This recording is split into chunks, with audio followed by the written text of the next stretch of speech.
Bootstrap দিয়ে responsive web design কোর্সটির তৃতীয় lecture আপনাদের স্বাগতম।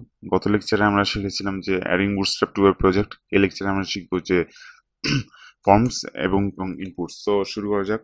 তো শুরু করার আগে আমরা প্রথমে একটা নিউ ফোল্ডার ক্রিয়েট করব। আমি আগে থেকে নিউ ফোল্ডার ক্রিয়েট করে রেখেছি। তো এই জায়গায় আমি একটা HTML ফাইল বানিয়েছি, একটা CSS ফাইল বানিয়েছি এবং এটা আমি দেখিয়ে দিই। তো HTML ফাইলটা অ্যাটমে ওপেন করার পর আমি HTML থেকে এন্টার দিলাম, তো এসে গেছে। তো এখন আমি বুটস্ট্র্যাপ বুটস্ট্র্যাপ বেসিক্স এটা টাইটেল দিলাম। আপনার ইচ্ছে মতো টাইটেল দিতে পারবেন, নো নো প্রবলেম। তো এখন আমি বুটস্ট্র্যাপের সিএসএসটা আমি লিঙ্ক করব। ওকে, সো প্রথমে আমি ডাউনলোড বুটস্ট্র্যাপে দিব। আমি গত লেকচার দেখেছি যে আপনি কিভাবে লোকাল ভাবে আপনি বুটস্ট্র্যাপটা লিঙ্ক করাবেন, কিন্তু আমি অনলাইনটা ব্যবহার করব। সো অনলাইনে ঝামেলা কম। সরি। সো আপনি এটা কপি করলেন, সরি, আপনি কপি করলেন। কপি করার পর আপনি আহ, এই জায়গায় আপনি টাইটেলের পরে দিলেন, টাইটেলের পর পেস্ট করে দিলেন। ওকে, সো এখন এখন কন্ট্রোল S দিবেন। ঠিক আছে, তো আপনার বুটস্ট্র্যাপটা লিংক হয়ে গেল। সো এখন আমি আপনাদের কয়েকটা গুরুত্বপূর্ণ ইনপুটস এবং ফর্মস এর ব্যাপারে দেখাবো। তো প্রথমে আমি জাম্বোট্রনে যাই। তো এটা হলো জাম্বোট্রন। তো আমি এটা কপি করে নিলাম।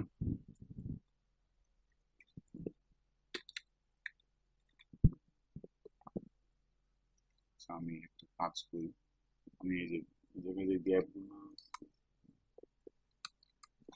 আমি একটা কাজ করতেছি, আমি এই গ্যাপগুলো আমি মুভ করে দিতেছি আমি। ওকে, আপনারা গ্যাপগুলো মুভ করে দিবেন, রিমুভ করে দিবেন আর কি, ব্যাকস্পেস দিয়ে।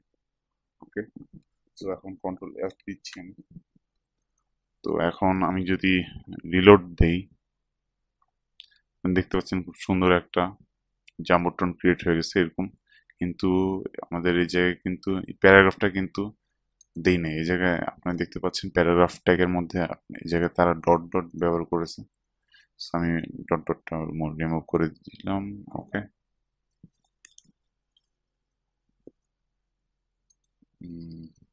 সো কন্ট্রোল S দিয়ে সেভ করে দিলাম। তারপর ওকে, সো সেম আমাদের মোটামুটি কাছাকাছি এসেছে, কিন্তু দেখতে পাচ্ছেন যে এই জায়গায় কিন্তু একদম কাছাকাছি, একদম ইয়ার সাথে ঘেঁষে নাই। ওকে, কিন্তু আমাদেরটা কিন্তু ঘেঁষে আছে। সো এর জন্য আমরা প্রথমে নিচে যাব।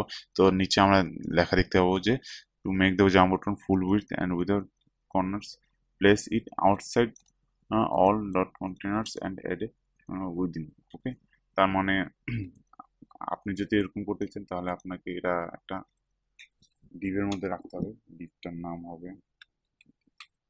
ডিভ লেখে এন্টার করলে আমি এটা পেয়ে গেলাম। সো কাট করে দিলাম। ওকে, সো পেস্ট। ওকে, সো এই জায়গায় আমি ক্লাসটা আমি কন্টেইনার দিব, মানে কন্টেইনার দেওয়াটা দিলে দিলেই আপনারা দেখবেন যে খুব সুন্দরভাবে জাম্বোট্রনটা শেপে এসে গেছে। দেখছেন, খুব সুন্দরভাবে জাম্বোট্রনটা শেপে এসে গেল, একদম সেম। ওকে, সো এটা গেলো একটা ইনপুটস, ইনপুট আর কি। সেই জায়গায় আপনার অনেকগুলো আছে, সো আপনারা দেখে নেবেন। তো এখন আমি ফর্মসে যাই। জায়গায় এখন আমি আপনাদের দুইটা ইনপুট দেখালাম, সেটা হলো জাম্বোট্রন আর কন্টেইনার। ওকে, কন্টেইনারের মধ্যে যা থাকবে সবকিছুই কিন্তু মাঝখানে চলে আসবে। যেমন আমি যদি জাম্বোট্রনের বাইরেও কিছু একটা দিই, সরি, এই যে এটা হলো জাম্বোট্রনের ডিভ, আমি ডিভের বাইরে একটা জিনিস দিব, পি। আমি একটা প্যারাগ্রাফ ক্রিয়েট করলাম, লরেম। ওকে, লরেম ইপসন, লরেম ইপসন একটা দিয়ে দিলাম। দেখছেন, এটা কিন্তু যদি আমি ইয়ার বাইরে রাখতাম তাহলে কিন্তু এটা একদম ঘেঁষে ঘেঁষে আসা পড়তো, কিন্তু এটা কিন্তু ঘেঁষে নাই। আমি যদি ইন্সপেক্ট এলিমেন্ট করি তাহলে আপনারা দেখতে পাবেন যে উম, সেটা, আচ্ছা আমি মজিলাতে অন করলাম।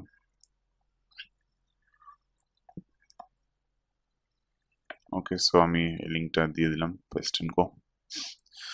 সো এখন আমি যদি ইন্সপেক্ট এলিমেন্ট করি, তো আপনারা দেখতে পাবেন যে কন্টেনারটা কিন্তু এই শুধুমাত্র এইটুকু জায়গা দিয়েছে। আপনারা দেখতে পাচ্ছেন আমি যখন কন্টেনার উপর মাছটা রাখলাম, এটা শুধুমাত্র এইটুকু জায়গা দিছে, মানে কন্টেন্ট গুলাকে শুধুমাত্র এইটুকু জায়গা দিছে, আর বাকি জায়গাগুলো কিন্তু সে রেখে নিছে। ওকে, বডি দেখতে পাচ্ছেন, বডি কিন্তু ফুল, কিন্তু কন্টেনারে শুধুমাত্র এইটুকু জায়গা দিবে, যে আপনার যে নীল যে লাইনটা দেখতে পাচ্ছেন। ওকে, সো এখন আমি যদি এটা এই যে এই প্যারাগ্রাফ লাইনটাকে যদি আমি বাইরে বের করে নিই, তাহলে আপনারা দেখবেন যে এটা কিন্তু আর মাঝখানে নাই। আমি কাট করে নিলাম, পেস্ট দিলাম। এখন আপনি যদি দেখেন, এখন আমি রিলোড দিলে দেখবেন যে এটা কিন্তু আর মাঝখানে নাই। তো মাঝখানে কিন্তু এটা যখন কন্টেনার ভিতর ছিল তখন খুব সুন্দর ছিল মাঝখানে। ওকে, সো এখন আমি কন্ট্রোল জেড দিয়ে প্রিভিয়াস যা ছিল সেরকম করে দিই। ওকে, সো সেভ করে দিলাম, কন্ট্রোল এস। ওকে, কন্ট্রোল এস দেওয়ার পর সেভ হয়ে গেল। ওকে, তো এটা ছিল আমার ইনপুটস পার্ট। সো এখন আমি ফর্মস পার্টটা শুরু করি। সো আপনারা যদি এই যে সিএসএস এ ক্লিক করার পর আপনি দেখবেন এই জায়গায় ফর্মস আছে। ফর্মস এর পর এই জায়গায় আপনারা খুব অনেক রকম ফর্মস পাবেন। সো আমি একটা ফর্ম ব্যবহার করি। এই জায়গায় অনেক অনেক রকমের ফর্ম তারা ব্যবহার করছে। সো আমি যদি এখন কপিতে, এখন আমি যদি কপিতে ক্লিক করি, এটা মুছে দিলাম, আমি লরেন ইপসনটা মুছে দিলাম। এখন আমি যদি ফর্মসে ক্লিক করি, আমি এক জায়গায় একটা সো এখানে যদি দেখছেন, আপনারা দেখতে পাচ্ছেন খুব সুন্দর একটা ফর্ম ক্রিয়েট হয়ে গেছে, আর এটাও কিন্তু মাঝখানে আছে, দেখতে পাচ্ছেন। এটা যদি আমি কন্টেনার ভিতরে না রাখতাম তাহলে এটা মাঝখানে থাকতো না। সো আমি আগে একটা কাজ করে নিই। তো আমি এই জায়গায় একটা কমেন্ট করে রাখি।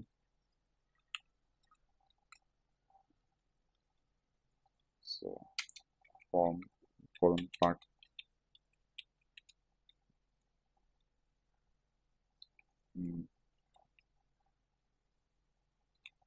সো আমি কমেন্ট করে রাখলাম যাতে সুবিধা হয় খুঁজে পেতে।